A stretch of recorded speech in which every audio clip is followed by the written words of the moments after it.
So, we are enjoying the final days of October.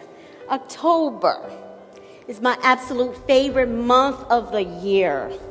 The leaves are changing, the temperatures have dropped, it's sweater, weather, hot cocoa season. And we here at the DMV, DC, Maryland, Virginia, are fortunate that we enjoy all 4 seasons in this region all year round. Each season brings its beauty, its own beauty. Tonight I want to talk about, just like in the natural we have the different seasons, we have life seasons. And I want to discuss and go over 3 critical life seasons that mark us for success. The first season is the season of failures and rejections. You know, a lot of people see this as a challenging season, but really failures is a place where you get up and you learn from it.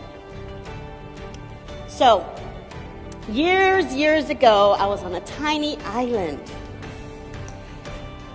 And I got dumped by someone I wasn't even officially dating. I was dumbfounded. It's like, how did this happen? I was shocked. I was numb.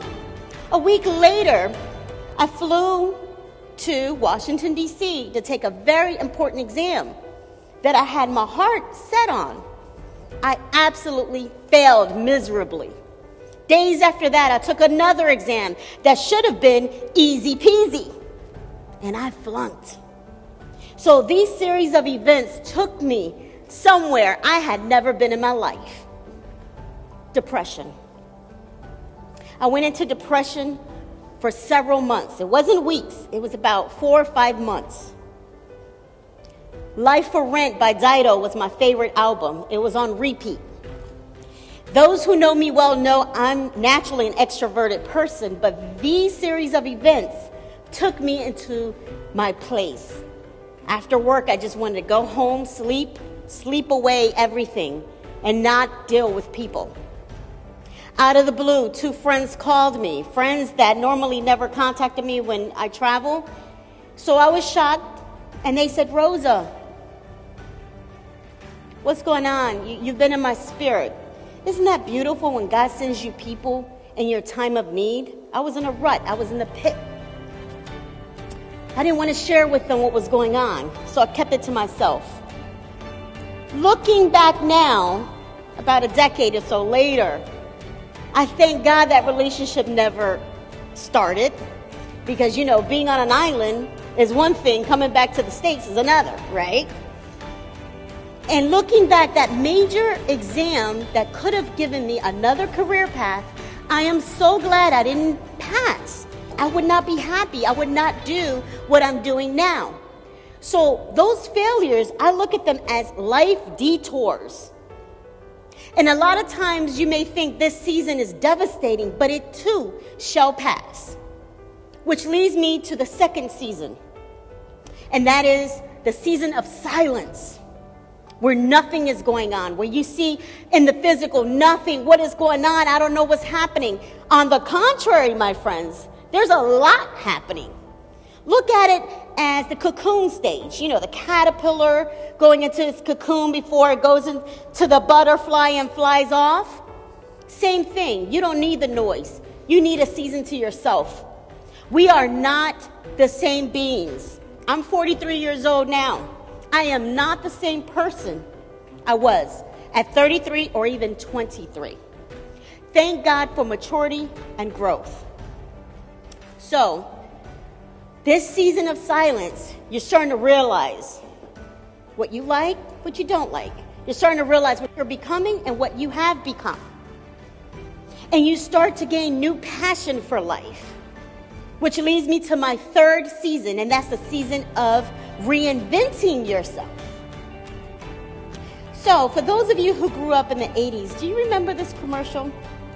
Finger licking good. We do chicken, right? I'm talking about Kentucky Fried Chicken, Colonel Sanders. Colonel Sanders was 62 years old when his secret chicken recipe was no longer a secret, okay?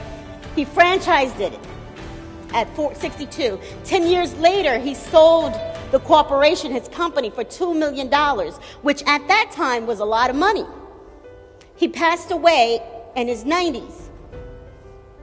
KFC is now in over 30 countries, and we see a slew of chains here in the U.S. Mary Kay Ash, Mary Kay Cosmetics. I've used the products. Pretty good stuff. Mary Kay Ash was 45 years old with $5,000 and a crazy dream. A month after her husband unexpectedly passed away because they had the vision together, she continued with that. She pushed. I'm sure she had her time to grieve, but she pushed forward with the vision that her and her husband had. And today, just like KFC, it is an internationally known company. You know, they give away those pink Cadillacs, and they got tons of sales reps everywhere. She was 45 when she started. She passed away in her 80s. Never let a number, your age, stop you from giving birth to your vision. Never let fear stop you from going forward. As I mentioned earlier, I'm 43 years old, and this year, weeks before I turned 43 years old, I became a published author. The name of my book in English is Betrayal by a Father and the Power of Forgiveness. I took it a step further and got it translated into Spanish, La traición de un padre y el poder del perdón, by Rosibel Hernandez. It can be purchased on Amazon, Barnes & Noble online, and iTunes. I had my book signed a few weeks ago. Had you told me 5 years ago you're going to be an author, I would have thought you're crazy. I don't like to write. However, I've been journaling since 2003. And so you never know what you can birth out in the times of silence where you're like, what's going on here? I don't see anything. But there's a lot going on. So let's wrap up those 3 seasons. The first season is the season of failure and rejection, which actually is the seasons of lessons and detours. The second, seasons of silence, which actually is the seasons of transformation. And the third is a season of reinventing yourself, never using your age or where you are in life as an excuse not to move forward. So I want to thank you this evening for allowing me to share on this platform these 3 seasons of life. And I look forward that you start today in pushing forward with your dreams and your visions. Thank you very much.